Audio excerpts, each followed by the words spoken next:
नमस्कार मित्रांनो, तुमचं पुन्हा एकदा स्वागत आहे माझ्या एका नवीन व्हिडिओत। आज आपण करणार Realme 7च्या कॅमेराचा फुल व्हिडिओ रिव्ह्यू बघूया आपण आणि बघूया काय होतं आहे, कसं याचा कॅमेरा आहे, कसं स्टेबलायझेशन आहे आणि मी चालतो बघू शकता तुम्ही कसं स्टेबलायझेशन, कसं याचा इमेज क्वालिटी कशी आहे आणि याच्यामध्ये दिला 64 मेगापिक्सलचा AI क्वाड कॅमेरा।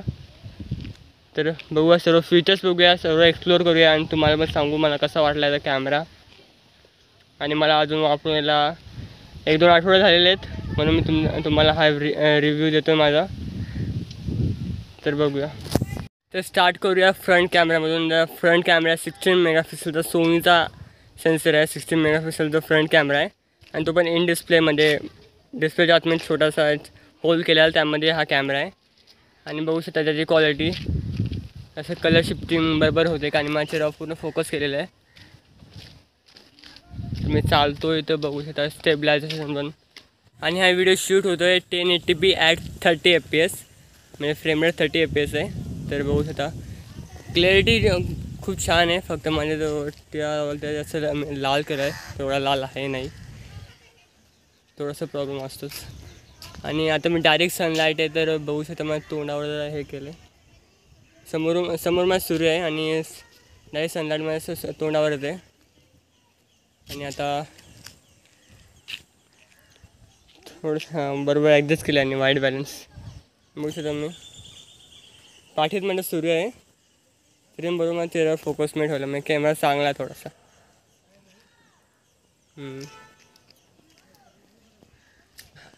हा फोनमध्ये जो अपडेट आता रन होतो तो हा A69चा अपडेट आहे, म्हणजे थोडंसं एवढं कॅमेरा इश्यूज होते त्याने रिअलमीने फिक्स केले आहेत आणि म्हणून चांगली क्लॅरिटी येते। आणि आता A79चा पण अपडेट येणार आहे, तो आता मला फोनमध्ये आलेला आहे, पण मी अपडेट नाही केला। अपडेट केल्यानंतर बघू कशी क्लॅरिटी होती, त्यानंतर पण मी अपडेट केल्यानंतर पण सांगू तुम्हाला कशी क्लॅरिटी इम्प्रूव्ह झाले का नाही, काही बग्स फिक्स झालेत का नाही। पण ह्या अपडेटमध्ये पण खूप बग्स फिक्स झाल्यात, कॅमेरामध्ये थोडंसं प्रॉब्लेम होतं ते पण जरा सॉल्व्ह झालेलं आहे। आणि बघू नंतर A79चा अपडेट झाल्यावरती काय प्रॉब्लेम फिक्स होतात मी तुम्हाला नंतर सांगेलच व्हिडिओच्या माध्यमातून। आता तुम्ही जे काही व्हिडिओ बघला ते हे फ्रंट कॅमेराने शूट होत होतं, 16 मेगापिक्सलचा जो सोनीचा कॅमेरा आहे त्याच्यामुळे शूट होत होता। आता आपण बॅक कॅमेऱ्याकडे जाऊया। पुढचा कॅमेरा मला खूप छान वाटला, आता मस्त सर्व स्क्रीन टू ॲडजस्ट करतो, वाईट बॅलन्स पण बरोबर आहे, डायरेक्ट सनलाईट आलं तरी पण बरोबर ॲडजस्ट करतो। आता हे बघा, आता डायरेक्ट सनलाईट माझ्यात पाठीमागं सन आहे तरी माझा चेहरा बरोबर फोकस केला, फक्त इथं थोडासा हे केलं, जास्त वाईट करून टाकला तरी पण बरोबर आहे। आणि आता स्विच करूया बॅक कॅमेरावरती आणि बॅक कॅमेरा फीचर बघू। आणि हा जो बॅक कॅमेरा सेटअप आहे तो आहे 64 मेगापिक्सलचा क्वाड कॅमेरा सेटअप आणि याच्यामध्ये जो सेन्सर यूज केलेला तो आहे सोनीचा 682वाला f1.8 ॲपेचरवाला। पहिले रिअलमी हा सॅमसंगचा सेन्सर यूज करायचा, पण आता सोनीमध्ये शिफ्ट केलेला आहे विथ f1.8 ॲपेचर। तो पिक्चर क्वालिटी खूप चांगली आहे आणि हा सेन्सर पण खूप चांगला आहे, मस्त शार्प फोटोज घेतो आहे। तर बघूया आपण ते सॅम्पल्स पण दाखवतो तुम्हाला मी कसे। आणि बॅक कॅमेरा EIS आहे 1080p ॲट 30 fps, 60 fps वरती EIS नाही आणि 4K वरती पण नाही आहे, फक्त 30 fps वरती आणि सुपर CD मोड पण दिलेलं आहे। तर ट्राय करूया किती स्टेबलायझेशन भारी याची आणि तुम्ही बघणार पुढे काय होतं ते सॅम्पल्स। आणि आता आपण शिफ्ट झालो बॅक कॅमेरावरती, जो 64 मेगापिक्सलचा क्वाड कॅमेरा सेटअप आहे त्याच्यामध्ये। आणि हा व्हिडिओ करतो मी या Realme 7च्या मेन कॅमेऱ्यामधून। तर क्लॅरिटी खूप चांगली आहे, बघू शकता EIS आहे यामध्ये। आम्ही चालतो आहे तरी पण थोडंसं हे नाही होत, पण सुपर CD मोड मी चालू नाही केला तरी पण EIS आहे चांगलं आणि मी चालतो आहे।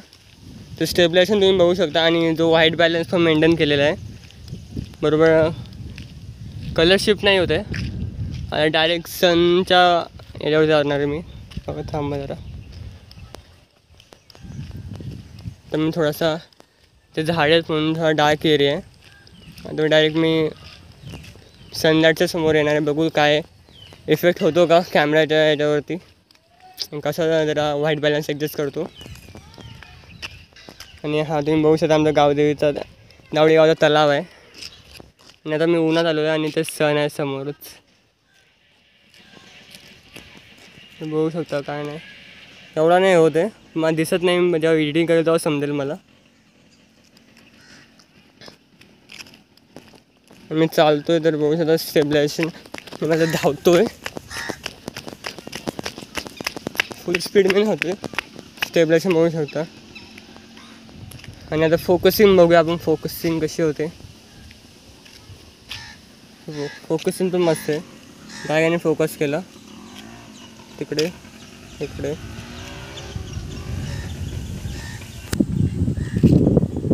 तर तुम्ही फोकसिंग बघली. आता थोडंसं अजून फोकस बघून घ्या. माझा हात ठेवला, लगेच फोकस केलं.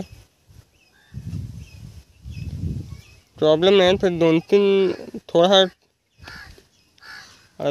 जरा फोकस हंटिंग होते एवढं. आता अपडेट आला त्यामुळे फिक्स होऊ शकतो कदाचित. हा एवढं काय नाही फरक पडत. तुम्ही बघू शकता फोकसमध्ये ठेवला सर्व. इकडे पण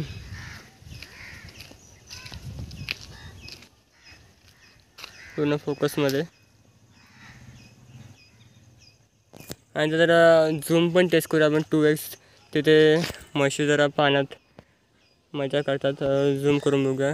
हा 2x झूम, हा 5x थोडासा शेकनेस आला आणि हा 10x आहे मॅक्सिमम. तर पूर्ण काय यूज करण्यालायक फुटेज आहे नाही आहे.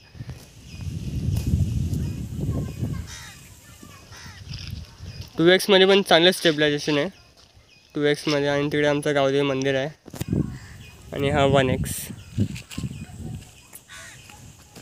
तर आता मी शिफ्ट करतो याच्या वाईड अँगलवरती आणि वाईड अँगलची फुटेज बघूया. काय कलर शिफ्टिंगचा इश्यू होतो का, मेन कॅमेरामधून वाईड अँगलमध्ये गेलो काय कलर चेंज होतात का ते पण बघूया.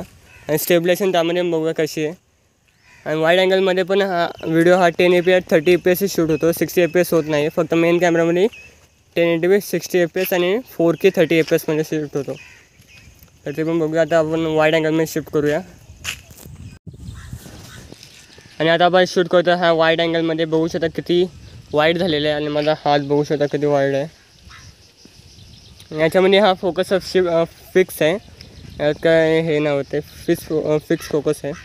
ते बघा किती वाईड आहे आणि पूर्ण वाईड पूर्ण असं हे झालं आहे. याच्यात पण स्टेबलायझेशन बघू शकता तुम्ही कशी आहे.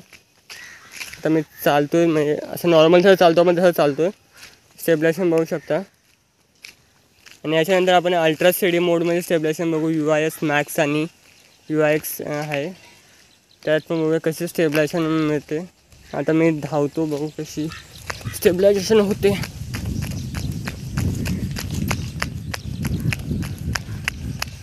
बघू शकता कसं स्टेबलायझेशन आहे. आणि वाईड अँगल कॅमेरा लँडस्केप फोटोग्राफीमध्ये खूप मदत करतो. म्हणून खूप मला आवडतो वाईड अँगल कॅमेरा. आता 8 मेगापिक्सलचा वाईड अँगल आहे. तर कलर पण खूप चांगले दिसतात. तेवढ्याला एवढं काही शिफ्ट होत नाही आहे. आणि हा पळाला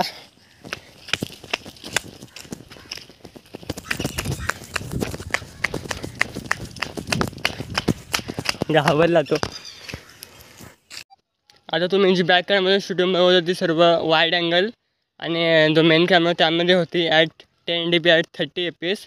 आणि आता मी ही शूट करतो ही 60fps आहे. तर यात EIS वर्क नाही करत म्हणून बघू शकतो थोडं शेकीनेस आलं आहे व्हिडिओमध्ये. थोडा शेकनेस आहे. काय फ्रेम रेट जास्त आहेत. फ्रेम रेट 60fps आहे आणि तो 30fps होता म्हणून फुटेज आहे ते स्मूथ असते एकदम.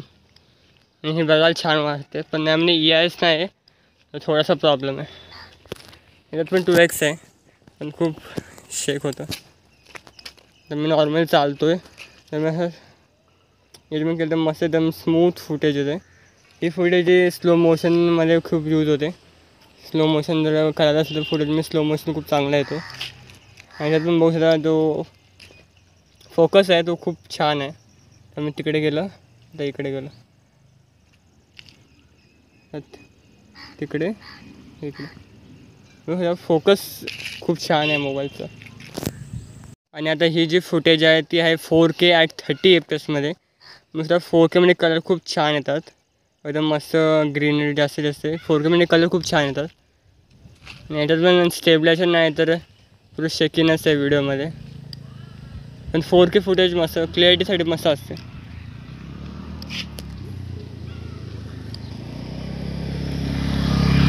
त्याच्यातून पाण्याचं मस्त रिफ्लेक्शन पण मस्त दिसतं आणि याच्यातून फोकस पण छान एकदम. मग किती मस्त फोकस केला आणि 4K फुटेज तर आपण यूज नाही करणार असं, कारण 4K फुटेज बघायसाठी 4K TV लागतो. जास्त करून लोक 10dp बघतात. 4K फुटेज आमच्या मूवीमध्ये यूज होते, म्हणजे ब्लॉगर असतात मोठे मोठे ते 4K यूज करतात. आणि आता मी हा जो अल्ट्रा स्टडी मोड आहे तो ऑन केलेला आहे. म्हणजे स्टेबलायझेशन हे अजून वाढते. बघू शकता स्टेबलायझेशन चेक करूया आपण पूर्ण. याच्यातून फोकस होतोच चांगलं, तर स्टेबलायझेशन अजून वाढते. आणि अजून एक याच्यामध्ये मोड आहे अल्ट्रा, हा अल्ट्रा स्टडी आणि अल्ट्रा स्टडी मॅक्स अजून एक. त्यामुळे हा जो फोन आहे तो मेन कॅमेरा आणि वाईड अँगल कॅमेरा दोघांचं फुटेज मिक्स करून एकदम मस्त फुटेज देतो स्टेबलायझेशनमध्ये. आणि बघू शकता स्टेबलायझेशन याची. आता मी इकडून धावतो.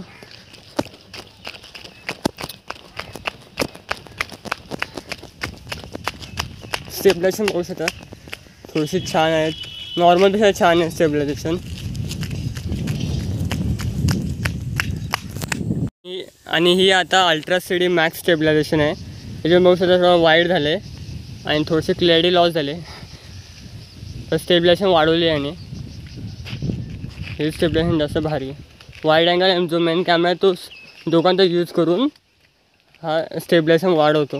आणि आता मी नॉर्मल चालतो आणि आता मी थोड्या वेळा धावणार आहे, तर बघूया स्टेबलायझेशन कशी आहे. आणि नॉर्मल मी छान आहे स्टेबलायझेशन. आणि आता मी धावतो, हे बघा तर मी धावतो खूप स्पीडमध्ये, तर स्टेबलायझेशन तुम्ही बघू शकता.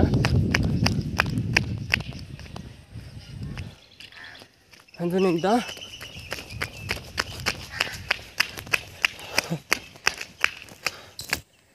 हा तुम्ही बघितलं सर्व मेन कॅमेरा फ्रंट कॅमेरा सर्व फुटेज बघितला, खूप छान फुटेज आहे. आणि आता आम्ही स्लो मोशन पण आहे, स्लो मोशन बघूया कसं आहे. 240 fps आणि 120 fps दोनच ऑप्शन आहे स्लो मोशनचे, ते पण ट्राय करूया आणि बघूया कधी स्लो होतं. आणि याच्या फ्रंट कॅमेरा आणि बॅक कॅमेरा दोन्हीमध्ये स्लो मोशन, तर दोन्ही स्लो मोशन चेक करूया आणि बघूया कसं आहे. आणि आता मी स्लो मोशनमध्ये स्विच करूया.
आता गावदेवीकडे आलं तर थोडं पाया पडून जावंच. आता मी आलो गावदेवीच्या इथे पाया पडायला. आणि हा रिव्ह्यू मला इथं संपतोय.